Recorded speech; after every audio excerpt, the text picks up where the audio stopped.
നമസ്കാരം. സാധാരണക്കാരന്റെ കീശയിൽ നിന്ന് നികുതി എന്ന് പറഞ്ഞ് അവന്റെ ആകെയുള്ള ദിവസക്കൂലിയിൽ നിന്ന് കൈയിട്ട് വാരുന്ന സർക്കാർ വൻകിട മുതലാളിമാരെ പൂവിട്ട് വായിക്കുകയാണ്. വൻകിട കമ്പനികളിൽ നിന്ന് ഈടാക്കേണ്ടുന്ന നികുതി പലപ്പോഴും വെട്ടിക്കാൻ സർക്കാർ കൂട്ടുനിൽക്കുന്നു എന്നതാണ് രഹസ്യമായ വസ്തുത. എന്തായാലും സർക്കാർ വെറുതെ ഇത്തരം കമ്പനികളെ വളർത്താൻ അനുവദിക്കില്ല എന്ന കാര്യം നമുക്ക് കൃത്യമായിട്ട് അറിയാം. അപ്പോ പിന്നെ ഇത്തരത്തിൽ നികുതി അടക്കേണ്ടുന്ന തുകയുടെ വലിയൊരു ശതമാനം തുക കൈമടക്കായി കിട്ടിയതിന്റെ കാര്യത്തിലായിരിക്കണം സർക്കാർ ഇത്തരം കമ്പനികൾക്ക് മുമ്പിൽ കണ്ണടയ്ക്കുന്നത്.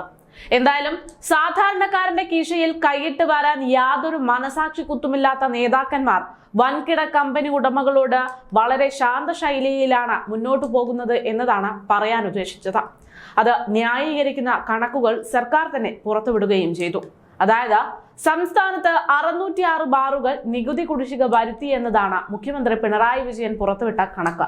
സംസ്ഥാന സർക്കാർ സാമ്പത്തിക പ്രതിസന്ധി നേരിടുമ്പോഴും കുടിശ്ശിക പിരിച്ചെടുക്കാൻ കാര്യമായ നടപടികൾ ഒന്നും തന്നെ നടത്തിയിട്ടില്ല. സംസ്ഥാനത്ത് 801 ബാറുകളാണ് നിലവിലുള്ളത്. ഭൂരിഭാഗം ബാറുകളും കുടിശ്ശിക വരുത്തി എന്നതാണ് സർക്കാർ തന്നെ വ്യക്തമാക്കുന്ന കണക്ക്. നികുതി റിട്ടേണുകൾ ഫയൽ ചെയ്യാത്ത 198 ബാർ ഹോട്ടലുകളാണുള്ളതെന്നാണ് പുറത്തു വന്ന കണക്കിൽ വ്യക്തമാകുന്നത്. ഈ കണക്കുകൾ വ്യക്തമാക്കിയത് നമ്മുടെ മുഖ്യമന്ത്രി തന്നെയാണ് എന്നത് ഓർക്കണം.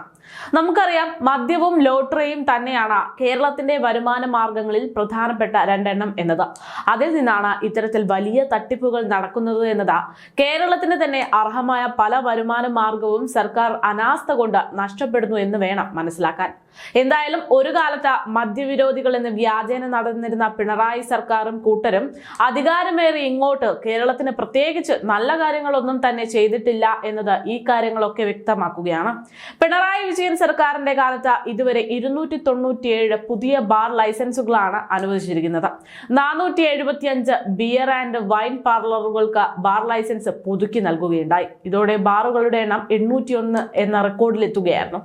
ബാർ ഹോട്ടലുകൾ വരുമാനത്തിൽ നിന്ന് സർക്കാരിന് നൽകേണ്ടുന്ന ടേൺ ഓവർ ടാക്സിന് കുടിശ്ശിക വരുത്തിയതിൽ മദ്യം നൽകുന്നത് നിർത്തണമെന്നാണ് ചരക്കു സേവന നികുതി വകുപ്പ് 2023 സെപ്റ്റംബർ 27-ന് ബ്യൂറേജസ് കോർപ്പറേഷന് കത്ത് നൽകിയത്. കത്തിനെതിരെ ചില ഹോട്ടലുകൾ ഹൈക്കോടതിയെ സമീപിക്കുകയുണ്ടായി.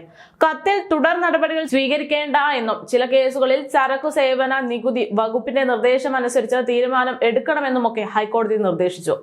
ബാർ ഹോട്ടലുകൾക്ക് മദ്യം നൽകാതിരിക്കുന്നത് സർക്കാരിന് നികുതി നഷ്ടം ഉണ്ടാക്കുമെന്ന് കാട്ടി ബെവറേജസ് കോർപ്പറേഷൻ MD നികുതി വകുപ്പിന് 2023 ഒക്ടോബറിൽ കത്ത് നൽകുകയും ചെയ്തു. കോട്ടയം ജില്ലയിലാണ് നികുതി കുടിശ്ശിക വരുത്തിയിട്ടുള്ള ഏറ്റവും കൂടുതൽ ഹോട്ടലുകൾ ഉള്ളത് എന്നതാണ് അറിയാൻ സാധിക്കുന്നത്. നികുതി റിട്ടേൺ യഥാസമയം ഫയൽ ചെയ്യാത്ത കൂടുതൽ ഹോട്ടലുകൾ തൃശ്ശൂരിലാണ്. നിയമപ്രകാരം എല്ലാ മാസവും റിട്ടേണുകൾ ഫയൽ ചെയ്യേണ്ടതുണ്ട്. വർഷാവസാനം വാർഷിക റിട്ടേണും ഇവർ ഫയൽ ചെയ്യേണ്ടതുണ്ട്.